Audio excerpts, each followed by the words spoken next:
त्याने 10वी पासून तर इंजिनिअरिंग पर्यंत जे काय केलंय त्या सगळ्यांमध्ये साधारण फर्स्ट क्लास मिळणं ही माफक अपेक्षा कंपन्यांची असते. आणि त्यामुळे या विद्यार्थ्यांना ही टेस्ट देताना कंपनीला काहीतरी किंमत त्याची त्या एजन्सीजला द्यावी लागते. त्यामुळे त्यांना शक्य नसतं की सगळीकडे जाणार. त्याच्यानंतरचा जो राऊंड असतो तो म्हणजे टेक्निकल इंटरव्ह्यू राऊंड असतो.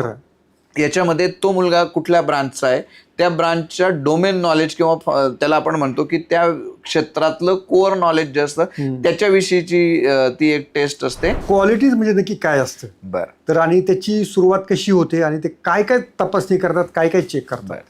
प्रत्येक कंपनीची एक रिक्रुटमेंटची प्रोसेस असते आणि इन जनरल या प्रोसेसमध्ये जर आपण डीपमध्ये बघितलं तर सुरुवातीला सगळ्यात महत्वाचं म्हणजे त्याचं अकॅडमिक मुलाचं चांगलं पाहिजे. म्हणजे जनरली थ्रू आउट 60% हा बऱ्याचशा कंपन्यांचा क्रायटेरिया असतो. 10वी पासून तर इंजिनिअरिंग. करेक्ट. मग त्याने 10वी पासून तर इंजिनिअरिंग पर्यंत जे काय केलंय त्या सगळ्यांमध्ये साधारण फर्स्ट क्लास मिळणं ही माफक अपेक्षा कंपन्यांची असते. कारण आपण जर बघितलं तर पूर्ण इंडियामध्ये 3,500 आसपास इंजिनिअरिंगचे फक्त कॉलेजेस आहेत आणि मला वाटतं तेवढेच साधारण डिप्लोमाचे पण कॉलेजेस असतील. आणि या इंजिनिअरिंगच्याच फक्त 3,500 कॉलेजेसमधून साधारण 14 ते 15 लाख विद्यार्थी दरवर्षी पासआउट होत असतात. त्यामुळे कंपन्या पण एवढ्या मुलांना टेस्ट नाही करू शकत, कारण ते टेस्टिंग करणं म्हणजे पण प्रत्येक कंपनीसाठी कॉस्ट असतं. बऱ्याचशा कंपन्या ऑनलाईन टेस्ट घेतात, तर ह्या टेस्टिंगच्याही काही एजन्सी त्यांच्याकडून या टेस्ट डेव्हलप करून घेतले जातात. आणि त्यामुळे या विद्यार्थ्यांना ही टेस्ट देताना कंपनीला काहीतरी किंमत त्याची त्या एजन्सीजला द्यावी लागते. त्यामुळे त्यांना शक्य नसतं की सगळीकडे जाणार. मग त्यामुळे कंपन्या काय करतात की ह्या ठराविक कॉलेजेसला त्यांना जेवढे पाहिजे तिथं जाऊन हे रिक्रुटमेंट होतं. पण ही नीड जर त्यांची पूर्ण नाही झाली तर त्यानंतर ते ऑफ कॅम्पस करत असतात. मात्र हे करत असताना त्यांना काय पाहिजे तर त्यांना पाहिजे असतात स्किल्स. तर ते स्टेप्स मी थोडक्यात सांगतो. सगळ्यात आधी असते कुठल्याही कंपनीची ऍप्टिट्यूड टेस्ट. बुद्धिमत्ता चाचणी आणि सिंपल जे प्रॉब्लेम्स असतात, लॉजिकल प्रॉब्लेम, टाइम डिस्टन्स स्पीडचे प्रॉब्लेम, सिंपल इंटरेस्ट कंपाऊंड इंटरेस्टचे प्रॉब्लेम्स, त्याच्यानंतर प्रोबॅबिलिटीचे प्रॉब्लेम्स, असे काही ठराविक एक 10-15 टॉपिक वरचे हे क्वेश्चन्स त्याच्यात असतात. व्हर्बलचे काही क्वेश्चन्स असतात, काही क्वांटिटेटिव्हचे क्वेश्चन्स असतात. हे क्वेश्चन्स साधारण 60 मिनिटात 60 क्वेश्चन्स वगैरे. प्रत्येक कंपनीचा पॅटर्न थोडाफार कमी जास्त असतो. कोणी मॅथमॅटिकल प्रॉब्लेम्स किंवा क्वांटला जास्त महत्व देतं, कोणी व्हर्बलला थोडंसं काही कंपन्या जास्त महत्व देतात. ही असते ऍप्टिट्यूड टेस्ट. ती पास झाल्यानंतर विद्यार्थी जर पास झाला तरच तो पुढच्या राऊंडला जातो. तो राऊंड असतो त्याचा कोडिंग किंवा प्रोग्रामिंग टेस्ट असते. ह्या टेस्ट मधून साधारण 2 ते 3 क्वेश्चन्स दिलेले असतात आणि अर्ध्या तासाच्या आसपास त्या कंपनीनुसार ते व्हेरी होतं. आणखी जास्त टेक्निकल प्रोडक्ट डेव्हलपमेंट कंपनी असेल तर 1च्या ऐवजी 2 किंवा 3 राऊंड ऑफ कोडिंगचे टेस्ट पण असतात.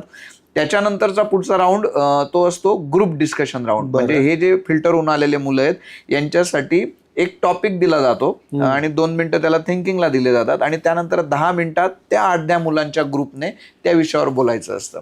तर हा झाला ग्रुप डिस्कशनचा राऊंड. याच्यातून आता काही आजकाल बऱ्याचशा कंपन्या तो स्किप पण करायला लागल्या. त्याच्यानंतरचा जो राऊंड असतो तो म्हणजे टेक्निकल इंटरव्ह्यू राऊंड असतो. याच्यामध्ये तो मुलगा कुठल्या ब्रांचचा आहे त्या ब्रांचच्या डोमेन नॉलेज किंवा त्याला आपण म्हणतो की त्या क्षेत्रातलं कोअर नॉलेज जे असतं त्याच्याविषयीची ती एक टेस्ट असते. आणि जर का ती IT ची कंपनी असते तर सॉफ्टवेअर रिलेटेड पण त्यात क्वेश्चन्स असतात. आणि नंतर ह्याच्यातून जो टेक्निकल राऊंड मधून पास होतो तो विद्यार्थी शेवटच्या राऊंडला जातो. तो म्हणजे त्याला पर्सनल किंवा HR राऊंड असं म्हटलं जातं. आणि मग याच्यात थोडीशी कौटुंबिक माहिती, या मुलाचे विचार काय आहेत, त्याच्या आयुष्यात गोल्स काय आहेत आणि थोडंसं कंपनीच्या कल्चरमध्ये हा फिट होण्यासारखा आहे की नाही ह्या प्रकारची थोडीशी माहिती. काही सिच्युएशनल क्वेश्चन्स असतात, बॅकग्राऊंड वगैरे, जे फॅमिली बॅकग्राऊंड वगैरे काही वेळा विचारलं जातं. अशा पद्धतीचे हे क्वेश्चन्स असतात. तुझं गोल काय किंवा तुझं स्ट्रेंथ काय, विकनेसेस काय, हा साधारण HR इंटरव्ह्यू असतो. आणि मग याच्यातून जे पास होतात शेवटी त्या मुलाला कंपनी ऑफर देतात. ही साधारण प्रोसेस आहे. मग ह्या 4 ते 5 स्किल, ऍप्टिट्यूड स्किल, त्याच्यानंतर प्रोग्रामिंग स्किल्स, GD किंवा HR इंटरव्ह्यूसाठी स्पोकन इंग्लिशचे चांगले स्किल्स आणि आपल्या प्रत्येक क्षेत्रातलं, माझं मेकॅनिकल असेल किंवा ENTC असेल किंवा कम्प्युटर IT असेल तर त्या क्षेत्रातलं नॉलेज, हे सगळे स्किल्स विद्यार्थ्याला चांगले आत्मसात असणं हे कंपनीकडून अपेक्षित असतं. सोशल मीडियाच्या भाऊ गर्दीत विश्वासार्हतेने चकाकणारे नाव म्हणजे लेट्सअप मराठी. सगळ्यांना, सगळ्या नागरिकांना ती स्पीच, ती right लेट्सअप वरील मुलाखती म्हणजे विचारांचा खजिना. त्यानंतरच्या निवडणुकीमध्ये मला सोडून गेले. बातम्या केवळ वस्तुस्थिती सांगणाऱ्या, न प्रोपगंडा, फक्त जनतेचा अजेंडा. क्योंकि आने वाला कल जाने वाला है, जाने वाला कल आने वाला है. राजकारण, मनोरंजन असो की क्रीडा क्षेत्र, महाराष्ट्राची स्पंदने संवेदनशीलतेने टिपणारे माध्यम म्हणजे लेट्सअप मराठी. जगासोबत एक पाऊल पुढे राहण्यासाठी लेट्सअपचे ॲप, सोशल मीडिया आणि वेबसाईट सोबत कनेक्टेड रहा.